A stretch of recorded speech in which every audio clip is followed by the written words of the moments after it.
লেখা আছে যে তেল নাই, পাম্প বন্ধ করা। ওটাতে 28,000 লিটার তেল পাওয়া গেছে। আরো এক জায়গায় পানির ট্যাঙ্কির ভিতরে 10,000 লিটার তেল পাওয়া গেছে। গরুর খড়ের ভিতরে তেল পাওয়া যায়, আপনার মাটির নিচে তেল পাওয়া যায়। তো এই তেলের সংকট তো সিন্ডিকেট তো এটাই করতে আছে। প্রায় আধা ঘন্টার উপরেও দাঁড়ায় রয়েছি, রওয়ার পরও পাইনি। কালকে একবার আসছিলাম, কালকে শেষ হয়ে গেছিল। আজকে হচ্ছে গিয়া যাও পাইছি, তাও পেট্রোল অকটেন নাই। মানে অকটেন একবার পুরোপুরি শেষ। তো পেট্রোল আছে, তো আবার পেট্রোল 500 টাকার উপরে কাউকে দিচ্ছে না, সর্বোচ্চ 500 টাকারই দিচ্ছে। তো কালকে এখানে আসছি, প্রায় 300 বাইকের পিছনে ছিলাম আমি। 300 বাইক সিরিয়াল কমপ্লিট শেষ, সামনে 5টা বাইক আছে মাত্র। আসছি, তেল নাই, গেলাম গা রিটার্ন ব্যাগ।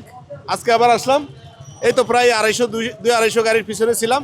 আসছি, বলতে আছে তেল নাই। তো অনেক সাধনার পরে ইনশাল্লাহ এই 500 টাকার তেল দিছে লাস্ট ফিনিশিংয়ে, অনেক এরপরে রিকোয়েস্টের পরে। তো আপনার দুর্ভোগ বা ইয়ের আর হয়রানির আর বলার কিছু থাকে না।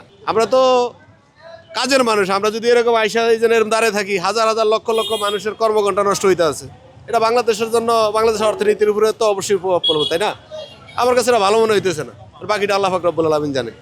না কখনোই না। বাট এই যে সংকটের বিতরিত এই অবস্থা, সংকট আমার মনে হয় যেটা যে সম্ভবত সিন্ডিকেটের কবলে আছে বর্তমানে। হ্যাঁ, এটা তো অবশ্যই আছে, এটা অবশ্যই আছে। এই জন্য মানুষের পারে, সেদিন দেখলাম যে আপনার ফরিদপুরে লেখা আছে যে তেল নাই, পাম্প বন্ধ করা। ওটাতে 28,000 লিটার তেল পাওয়া গেছে।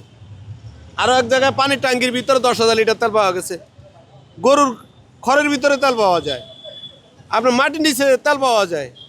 তো এই তেলের সংকট তো সিন্ডিকেট তো এটাই করতে আছে, যে তেলের দাম বাড়ানোর জন্য কৃত্রিম সংকট তৈরি করে তেলের দাম বাড়াইবে, এটাই তো স্বাভাবিক। প্রায় আধা ঘন্টার উপরেও দাঁড়ায় রয়েছি, রওয়ার পরও পাইনি। কালকে একবার আসছিলাম, কালকে শেষ হয়ে গেছিল। আজকে হচ্ছে গিয়া যাও পাইছি, তাও পেট্রোল অকটেন নাই। এতক্ষণ সব আর কি দেওয়া শেষ। ভাই সব জায়গায় তেল আছে, কিন্তু সবাই হইতেছি গিয়া তেলটারে আর কি স্টক করে রাখছে, যে পরবর্তীতে যদি দাম বাড়ানো যায় তাইলে হয়তো দেওয়া আর কি ছাড়বে, এরকম। আমার হাজারীবাগ শিকদার মেডিকেল পাম্পে যে আছে, সেখানেও মূলত এরকম একটা কার্যকলাপ হয়েছে, যার জন্য থানা থেকে লোক এসে নাকি সেখানকার পাম্পের যে এই তেলের যে ট্যাঙ্কি আছে সেটা নাকি নিয়ে গেছে। এখন বর্তমানে সে পাম্পে আর তেল পাওয়া যায় না, আর সেখানে আশেপাশে কোথাও তেল পাওয়া যায় না। তেল পাইতে হলে এই নীলক্ষেত, আর নাইলে যেতে হবে ওই যে আসাদ গেট। আমার গাড়িতে একবারে সম্পূর্ণ তেল নাই, তো আমার তেল প্রয়োজন। এই কারণে আমি বৃষ্টিতে ভিজে দাঁড়াইছি। তো ওই ক্ষেত্রে মনে করেন আমি সামনে আসার পর বলতেছে যে তেল নাই, মানে অকটেন একবার পুরোপুরি শেষ। তো পেট্রোল আছে, তো আবার পেট্রোল 500 টাকার উপরে কাউকে দিচ্ছে না, সর্বোচ্চ 500 টাকারই দিচ্ছে। সর্বোচ্চই আমাদের তো যেমন আমরা ডিউটির জন্যই তো আমরা গাড়িটা বের করি। আমাদের কাজকর্মতে মনে করেন 2 দিন যাবে, 2 দিন পর আবার এই সিরিয়াল ধরে নিতেই হবে কষ্ট করে। অনেক ক্ষতি হচ্ছে। তো আমাদের ডিউটিতে আমরা সময় দিতে পাচ্ছি না, ডিউটিতে সময় দিলে তেল পাচ্ছি না, তেলে সময় দিলে ডিউটিতে সময় দিতে পাচ্ছি না।